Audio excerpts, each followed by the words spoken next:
Hello everyone, welcome back to scientific price action trading school and मेरा नाम राजेश चौधरी है।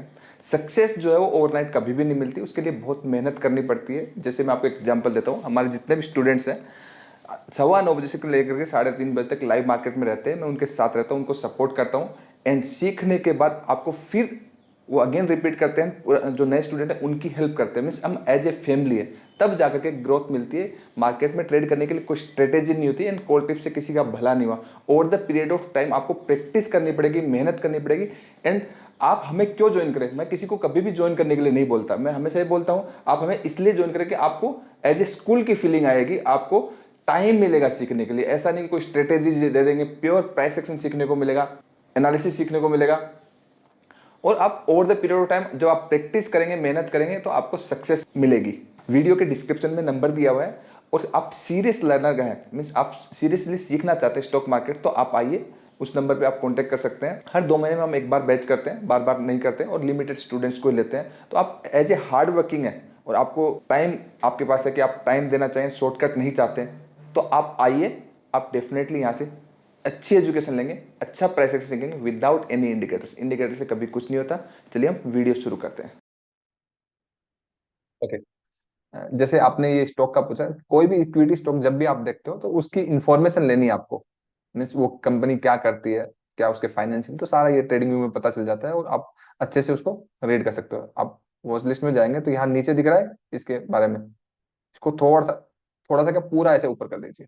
अब आपको आराम से पता चल जाएगा, दिख रहा है कि इसका वॉल्यूम कितना है, एवरेज वॉल्यूम कितना रहता है, मार्केट कैप कितना है, डिविडेंड कितना है, एंड बाकी सारे फाइनेंशियल जितने भी, कि इसकी परफॉर्मेंस कितनी, वीकली में कितना हुआ, मंथली में कितना हुआ, 3 मंथ्स में कितना हुआ, एंड 1 ईयर में कितना है परफॉर्मेंस है। और ये छोड़ो, टेक्निकल जो आपका सेल, स्ट्रॉन्ग, न्यूट्रल, ये इंडिकेटर्स इसको छोड़ दीजिए, प्राइस एक्शन देखेंगे। ठीक है, एंड ये क्या करती है, फाइबर वगैरह कुछ ऐसा कुछ बनाती है, मुझे तो पता नहीं इसका क्या टेक्सटाइल बनाती टेक्सटाइल है। मिल से।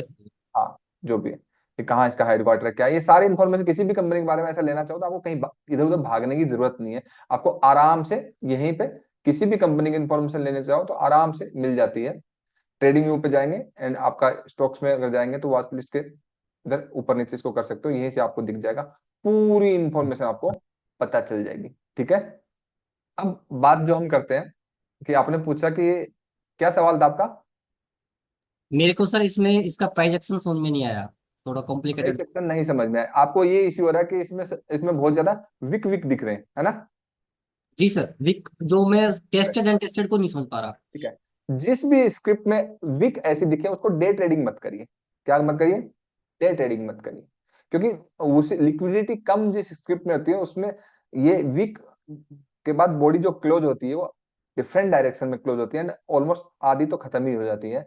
तो इसमें डे ट्रेडिंग तो बिल्कुल भी नहीं कर सकते। जैसे फार्मा स्टॉक है, फार्मा स्टॉक में बहुत ही कम टाइम में डे ट्रेडिंग बोलता हूँ, बहुत ही जब ठीक ठाक दिखता है मुझे, अदरवाइज नहीं बोलता। वो डे ट्रेडिंग के लिए नहीं, कुछ कुछ स्टॉक है, जैसे 20-25 स्टॉक की मैंने लिस्ट बताई थी, वो डे ट्रेडिंग के लिए है, वो कर सकते हैं। तो ऐसे में डे ट्रेडिंग तो मत करिए, क्योंकि लिक्विडिटी कम रहती है, वॉल्यूम कम रहता है। ठीक है, अब आप कह रहे हो कि सर मार्किंग में इश्यू होती है। ठीक है, अब ऐसे स्टॉक्स में कौन सी टाइप की ट्रेडिंग कर सकते हैं हम? एक तो स्विंग्स कर सकते हैं, एक पोजिशनल कर सकते हैं, और बिल्कुल वही करनी चाहिए। स्विंग्स, और स्विंग्स में बाई ही कर सकते हैं एंड पोजिशनल में भी बाई कर, स्विंग्स में फ्यूचर है तो सेल कर सकते हैं। फ्यूचर वाली स्क्रिप्ट होगी तो एटलीस्ट इतनी वीक तो नहीं बनेगी, क्योंकि उसमें तो वॉल्यूम रहेगा ना। समझ में आ रहा है मैं क्या कर रहा हूँ?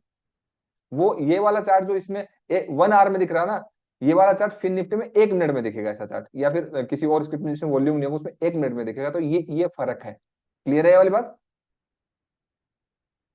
सुरेश?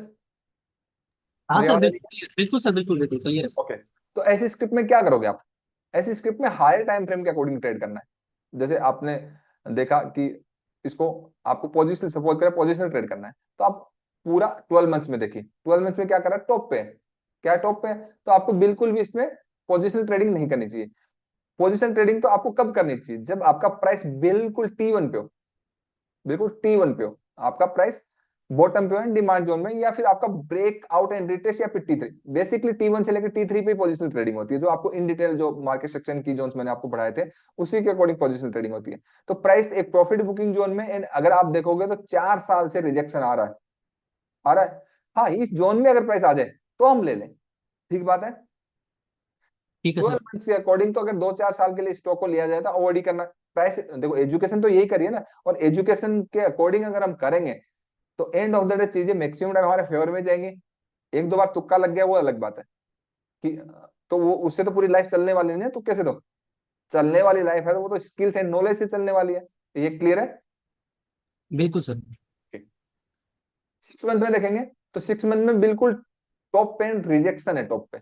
एंड ये वाला वे भी इसका क्लियर ही देखा देखा जाओगे ना, तो आप ये जितने भी डिमांड, ये सब क्लियर है। अगर ये गिरेगा तो रुकेगा नहीं, यहाँ से पहले बता रहा हूँ। तो अगर 12 मंथ्स में अगर इसमें देख रहे हो तो उतनी ज्यादा वीक नहीं दिख रही ना, बट इसमें time to time profit booking भी आ रही है, वॉल्यूम कम रहता है स्टॉक में। 3 मंथ्स में देखोगे तो वो स्टोरी है कि आपका देखो प्राइस इसके ऊपर क्लोज नहीं दे रहा, तो ये पहला टारगेट तो इसका 54 का है, और अगर नीचे आया तो फिर अगेन वो 36 वाला टारगेट है। हाँ, इसके ऊपर इसका क्लोज है, ठीक है। तो अगली बार जब 36 के रेंज में जब आएगा और ऊपर सब कुछ क्लियर है, तो फिर हम इसको अच्छा बाई मान लेंगे। यहाँ पे एक बार के लिए हमें क्या करना है, अवॉइड करना है। 3 मंथ्स का चार्ट देख करके, 3 मंथ्स का चार्ट के देख करके हिसाब से आप कितने टाइम के लिए स्टॉक को होल्ड करते हो, ये ध्यान देने वाली बात है। एटलीस्ट 5-6 टाइम मीन आपको 3 महीने का चार्ट है तो आप 15 से 16 आपके क्वार्टर होंगे, मतलब 3 महीने के क्वार्टर होता है, तो आप उससे मल्टीप्लाई कर लीजिए, 25-30 महीने आप होल्ड कर सकते हो। सेम अगर ये मंथली का देख रहे हो तो मंथली के अकॉर्डिंग क्या है, मंथली के अकॉर्डिंग देखो कि इसने जोर लगा लिया, यहां से लेकर यहां से लेकर यहां से लेकर, ये क्लोज नहीं दे पा रहा। समझ में आ रहा है? क्लोज नहीं दे पा रहा। बिल्कुल अब सर। इसको ध्यान से अगर देखोगे, सब कुछ क्लियर है, इसमें कुछ भी मुश्किल नहीं है यार, ये सारा वे क्लियर है। तभी तो ये ऊपर गया ना, तभी तो ये ऊपर गया। एंड इसने क्लोजिंग इसके ऊपर नहीं दी, सबसे चिंता की बात यही है, इसने क्लोजिंग नहीं दी, तो ये पोजिशनल ट्रेडिंग के लिए तो एक अच्छा स्टॉक तो बिल्कुल भी नहीं है, बिल्कुल भी नहीं है। हाँ, ये अगर यहाँ आता है, ये देखिए ये इसका एक वे ठीक है, ये इस जोन का थोड़ा अचीवमेंट भी है, ज्यादा तो नहीं है, थोड़ा है। कौन सा थोड़ा है कि ये वाला जो हाई था, इस हाई के ऊपर क्लोज देने का। समझ में आया? इस हाई के ऊपर क्लोज देने का। तो अगर यहां से उठता यहां जाता तो मत करिए भाई, यहां आता है एक बार 54 से लेकर 51 लेकर के, तो एक बार इस जोन के लिए आप कर सकते हैं, बाकी ट्रेल करके उसके बाद देखेंगे। फिर आपका वो ये वाला जोन बचता है 36 वाला, यहाँ तो छोड़ना नहीं है इसको, क्योंकि अगर ये 75 से अगर 35 आता है तो 40 रुपए, तो 40 रुपए से वापस अगर ये ट्रेंड भी अगर इसका नेगेटिव रहा तो 20 रुपए फिर वापस चला जाएगा। कहने का मतलब आपको 50-60-70% वापस दे जाएगा। तो ये ऐसे अपॉर्चुनिटी के अकॉर्डिंग ट्रेडिंग होती है। और आप फिर वीकली में देखिए, तो वीकली में भी मार्किंग का कोई खास इश्यू है नहीं। Turning point to turning point देखिए कि ये आपका टर्निंग पॉइंट है, ये इंपॉर्टेंट टर्निंग पॉइंट है, ये इंपॉर्टेंट टर्निंग पॉइंट है। अब वीकली डेली से अगर उससे नीचे जाओगे ना तो ये स्क्रिप्ट ऐसे ही करेंगी। अब देखिए डेली में और वीक बन जाएंगे, अब नहीं कर सकते आप। अब turning point to turning point ही कर सकते हैं, और कुछ भी नहीं है। Turning point to turning point, clear है ये वाली बात? और जी सर। जैसे ही टर्निंग पॉइंट टूट, देखो हुआ ना ये? और ये टूटने से, ये कितना इंपॉर्टेंट पैटर्न है यार। टर्निंग पॉइंट से पहले ये देखो, ये टूटा, इससे पहले ये बता के आया कि मैं ये तोड़ूंगा, यहां बताया, यहाँ पे बताया है, यहाँ पे फॉलो अप लिया है, एंड यहाँ पे श्योर था कि, और ये इनसाइड का बनी, और यहाँ इनसाइड का लो टूटा है, और अगर आप बफर के साथ स्टॉप लॉस लगाते हैं वो नहीं टूटा है, प्राइस कंटिन्यू चल रहा है। कहां तक के लिए? भाई यहाँ से पहले तो कुछ है ही नहीं, 55 से पहले तो इसको, तो इंट्राडे में अगर ये किसी दिन, कल मान लो ये ऊपर मिलता है यहाँ पे इंट्राडे के अंदर, कल कल ही, तो ये वाला स्टॉप लॉस लगा करके इसका लो टूटने का टारगेट लिया जा सकता है ना, एक ही दिन में। क्लियर है? जी सर। पक्का? तो बिल्कुल। ऐसी स्क्रिप्ट किसी भी स्क्रिप्ट में जब देखोगे तो उसमें ये डेली से नीचे में आप काम नहीं कर पाओगे, करना ही नहीं है ना, आप फंस जाओगे, आपके पैसे लटक जाएंगे।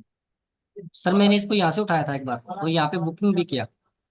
हाँ, तो आपने ये तो बहुत अच्छा किया ना, आपने अगर यहाँ से लिया है, ठीक है।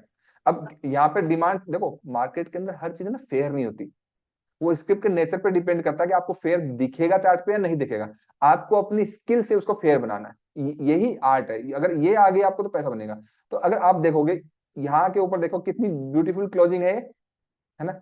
और ये मैंने आपको सिखाया, इन पोजिशनल ट्रेडिंग में जब भी ऐसा कोई भी स्टॉक आप देखोगे तो स्विंग ट्रेडिंग अकॉर्डिंग देखोगे आप। यहाँ पे अगर आप बाई कर रहे हो, बिल्कुल ठीक बाइंग है आपका, ये वाला एसएल आपका हो जाएगा। और उसके बाद जब आप बाई करो तो आपके इसके हाई का टारगेट होना चाहिए ना। सर ये यहाँ ट्रेडिंग पे। अकाउंट देखो तो इसके हाई का टारगेट होना चाहिए। अभी इस होना तो इसके हाई का टारगेट ही चाहिए, ठीक है। बट ये एग्जिट प्लान के अकॉर्डिंग गलत है, क्योंकि आपका ऊपर जो हाईएस्ट क्लोजिंग आई है उसके ऊपर जो वीक बनी है वो पूरा सप्लाई एरिया है। अब उस सप्लाई एरिया के अंदर मार्केट को वॉच करना है, देखना है कि वहां पे रिजेक्शन दे रहा है, रिएक्ट कर रहा है या रजिस्ट कर रहा है। तो यहाँ पे ये पता लग गया, यहाँ पे इसने क्या किया था, रिएक्ट किया था इससे, और इससे रजिस्ट कर दिया। समझ में? रिएक्ट करना और रजिस्ट करना अलग अलग बात है ना, कि वहां पे रुक रहा है या फिर कंसोलिडेट कर रहा है। तो यहाँ पे रजिस्ट कर दिया और उसके बाद तो देखिए वन वे है, फिर आपका बन गया अच्छा भाई, क्योंकि ये जोन था, और फिर इसने फॉलो अप लिया। अब तो पक्का ही इसका लो तोड़ना था, क्योंकि क्लियर हो गया ना, ये तो साफ साफ चल रहा है यार प्राइस।